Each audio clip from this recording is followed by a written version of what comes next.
Hello and welcome back to Israel with Aline. We are in Galilee, in a city called Corazin. This city will be cursed by Jesus, and today we will walk among the archaeological remains, learn the history, and understand why this city, along with Bethsaida and Capernaum, were cursed. So if you are ready, let's get started. We are in the northern part of the Sea of Galilee. You can even see it here in the background. We are only 2.49 miles from Capharnaum and 3.72 miles from Bethsaida. And in this region grew up the apostles Peter, Andrew, and Philip. And the city of Corazim, it is a rich and important city, and it mainly produced grains and cereals. And they were so good that they were taken as an offering to the Temple of Jerusalem. But how does a city that was so important get completely destroyed and simply become an archaeological park? What could have happened to Chorazin for it to end up in ruins like this? These ruins help us understand and connect with the city's past. Without a doubt, the most impressive place in Corazim that has survived well preserved is the synagogue. This synagogue that we're going to see was built in the 3rd century, that is after the time of Jesus, probably on top of the remains of an older synagogue. But you won't believe what's inside here and the connection also with the passages of the New Testament. Come with me! We find here a huge synagogue. This shows the importance of the city of Corazin and the wealth also here in the city. We can see that they take care of the synagogue down to the last details. We see its size, but see the work it had. We can see here that the synagogue had decorations carved into the rock.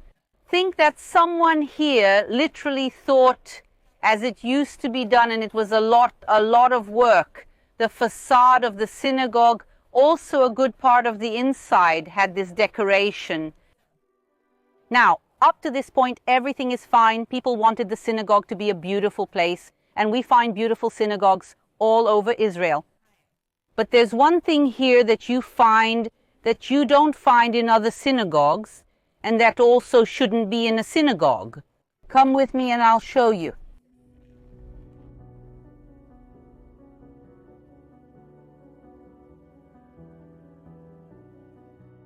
Here carved we see the face of a woman, and it's not just any woman. We can tell by the hair, this is Medusa. Folks, Medusa, who is part of Greek mythology, was a monster with snake hair who turned anyone who looked directly into her eyes into a stone statue.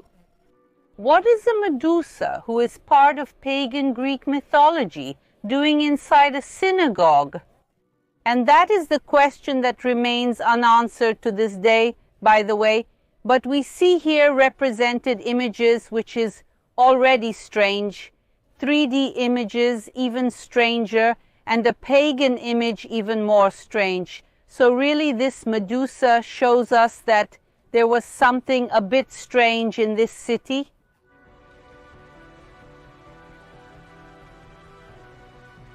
Here you can see the replica of Moshe's cathedra. The replica is here because the original is kept in the Israel Museum. So important is this stone that they decided to take it to preserve for future generations. Moshe's cathedra is Moses' chair, and we know it from the passage of Matthew 23, verses 1 to 3. Then Jesus spoke to the crowd and to his disciples, saying, "The scribes and Pharisees sit in Moses' chair.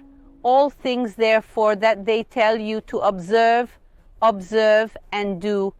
But do not act according to their works, for they say and do not do."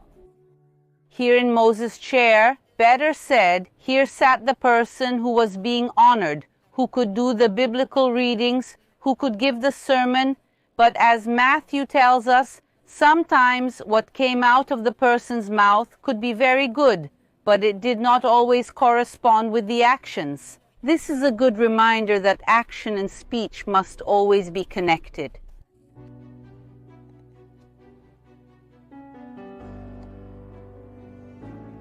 As you have already been able to see, the city is in ruins and no one lives here. But as you can see, there are many inhabitants here. There are these animals that live here in the whole region, and they are called in Hebrew Chafancela, or in Portuguese from the hand of the Cape. And these animals here are taking good advantage of the archaeological remains. And the very striking thing about Chorazin is the color of the city. You can see that all the houses, all the buildings here are black. Because of this stone, this is basalt. The Golan Hills are inactive volcanoes that a long time ago threw their lava here in the region, and the population used the stones they had available. But well, you can go in. Let's get to know this construction a little more. So building in stone is a lot of work, but there is a very big advantage in this material, which is its longevity. I mean, we have here buildings that are centuries and millennia old. But if we look closely, there is something missing here in the city, which are the roofs. No house has its roof preserved anymore. Why? Because they were made of wood, then smaller pieces of wood, straw, on top of that clay, and a little more straw, and this roof was pressed. And since it was made of organic materials, they didn't survive, so we only have the part of the house that were made of stone. And I find it interesting that this helps us understand some biblical passages that happened here in Galilee, in Capernaum, which is very close from here. Jesus is in a house, and there is a paralytic who wants to get to him. And he couldn't get through the main door because of the crowd that was around. So what do? They enter through the roof of the house, and then they dismantle this roof, and then the paralytic gets into the house. And this way we can understand a little better how they did this, so to speak, with such ease.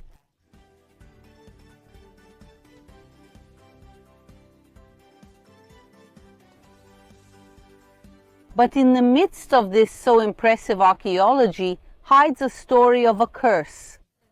Is Jesus going to curse 3 cities here in Galilee? Chorazin, Bethsaida, and Capernaum, the 3 cities very close to each other. And the following is written in the Bible. Then he began to denounce the cities where most of his miracles had been performed, because they did not repent. Woe to you, Corazim! Woe to you, Bethsaida! For if the miracles that were performed in you had been performed in Tyre and Sidon, they would have repented long ago in sackcloth and ashes. But I tell you, it will be more bearable for Tyre and Sidon on the day of judgment than for you. And you, Capernaum, will you be lifted to the heavens? No, you will go down to Hades. For if the miracles that were performed in you had been performed in Sodom, it would have remained to this day. But I tell you that it will be more bearable for Sodom on the day of judgment than for you. This passage tells us that Jesus comes to these cities and he performs miracles here. And yet people continue on their path, a path not always correct, as we saw the chair of Moses, where the person was there saying very beautiful things, but the actions were not always compatible. Even after Jesus was here, when they build this synagogue, they will put pagan images inside the synagogue. And only God knows what else happened here in the city as well. Also, that's why these 3 cities will be cursed, and these 3 cities will be destroyed some centuries later, like other cities in Galilee were also. But there is a difference in these 3 cities from others, that these 3 cities will not be rebuilt. And that's why when we get here to remember the history of Corazin, What we find are stones upon stones, ruins, and archaeology, which helps us to connect with history, but it was never rebuilt. Neither Corazin, nor Bethsaida, nor Capernaum. And all three are archaeological parks today.